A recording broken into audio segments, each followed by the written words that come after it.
एक चोर जैसे तैसे कर बचकर एक जगह छिप गया था। तब उसे ख्याल आया कि क्यों ना भगवा पहनकर मैं साधु बन जाऊं। लाला जी ने सोचा कि साधु संत तो मोह माया से परे होते हैं, क्यों ना मैं अपने जेवर और अन्य कीमती सामान संत श्री जी के पास रख दूं।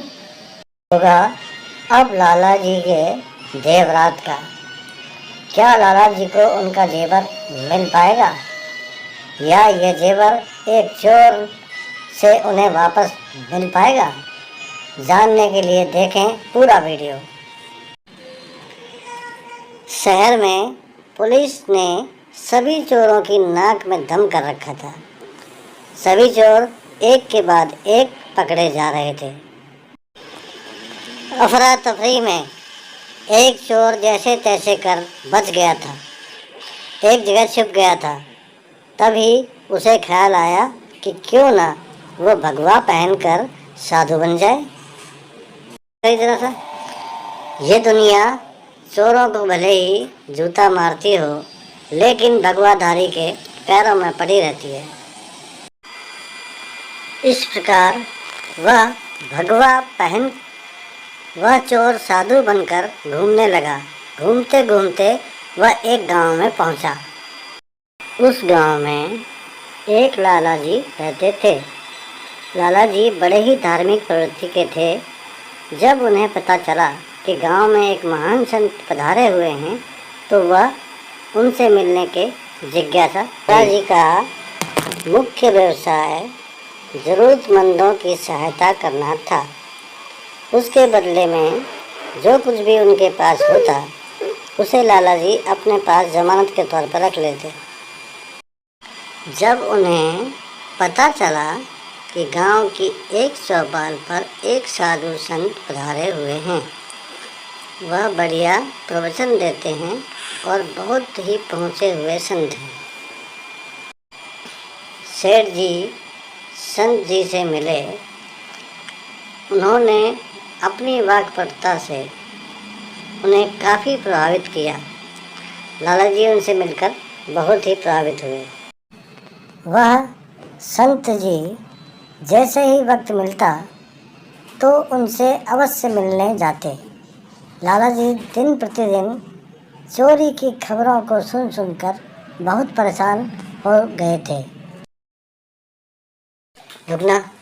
एक दिन बैठे बैठे उनके दिमाग में ख्याल आया कि साधु संत तो मोह माया से परे होते हैं, क्यों ना मैं अपने जेवर और अन्य कीमती सामान संत जी के पास रख दूं। बस इन्हीं ख्यालों में वह संत जी के पास पहुंच गया। वहां पहुंचकर उसने संत जी से अपने मन की बात कही। संत जी ने सोच विचार के बाद लाला जी से कहा, देखिए लाला जी, हम आपसे बहुत प्रेम करते हैं, परंतु ये मोह माया से हमारा क्या नाता? भला मोह माया से हमारा कैसा लगाव? इसलिए कृपया कर हमें क्षमा करें। विशेष इस झमेले के लिए तो बिल्कुल क्षमा करें। परंतु लाला जी के प्रणय निवेदन से आखिर संत जी मान ही गए। दूसरी तरफ एक चोर के मन के भीतर तो लड्डू फूट रहे थे। खुश हो रहा था, तरह तरह के ख्वाब भी देख रहा था। ठीक है, ठीक दूसरे दिन संत जी लाला जी के घर पहुंच गए और लाला जी से बोले, हे वत्स, तुमने तो हमें मोह माया के चक्कर में डाल दिया है। वत्स, हम 2 दिन के लिए दूसरे गांव में जा रहे हैं, परंतु हमारा कोई मोह माया से लेना देना नहीं है। जो तुम्हें धन दिखाई देता है वो हमें मिट्टी के समान है।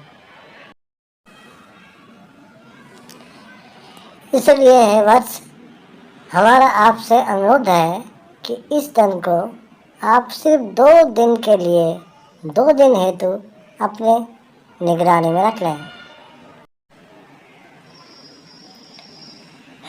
वापस आते ही फिर से अपने पास रख लेंगे।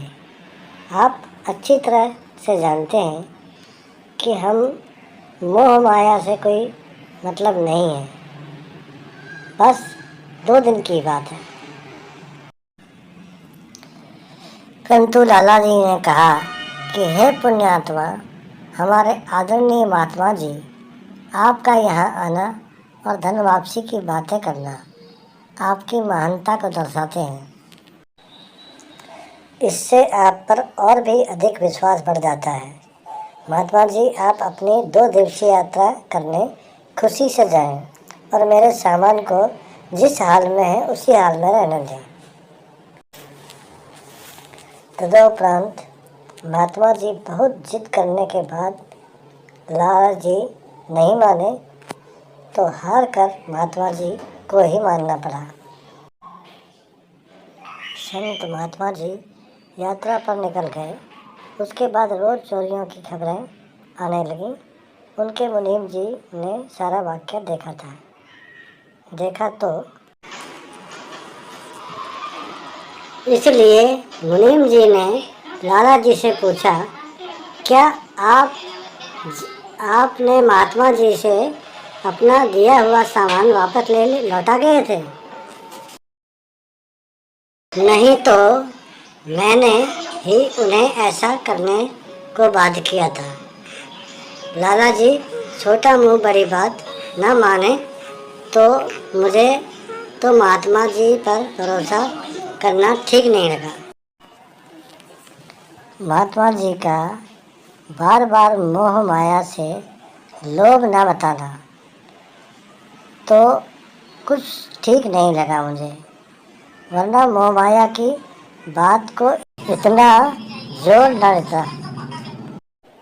फिर लाला जी की समझ में कुछ आया।